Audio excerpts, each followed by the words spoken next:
is carefully thought out. You know, the people in the public relations industry aren't there for the fun of it. They're doing work. They're trying to instill the right values. In fact, they have a conception of what a democracy ought to be.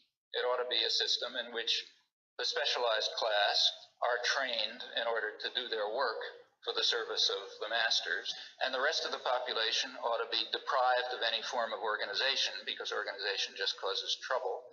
They ought to be sitting alone in front of the television set and having drilled into their heads daily the message which says the only value in life is to have more commodities, or to live like that rich middle-class family you're watching, and to have nice values like harmony and Americanism.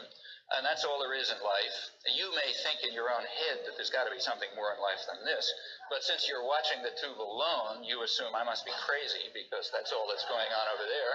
And since there is no organization permitted, that's absolutely crucial. You never have a way of finding out whether you're crazy, and you just assume it because it's the natural thing to assume. So that's the ideal. And great efforts are made into trying to achieve that ideal, and there is a certain conception of democracy behind it. The conception of democracy is the one that I mentioned. The bewildered herd are a problem. We've got to prevent their rage and trampling. We've got to distract them.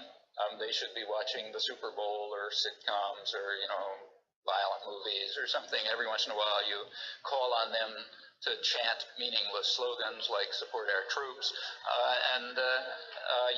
you got to keep them pretty scared, because unless they're scared properly and frightened of all kind of devils that are going to destroy them from outside, you know, or inside or somewhere, they may start to think, which is very dangerous because they're not competent to think, and therefore it's important to distract them and marginalize them. Well,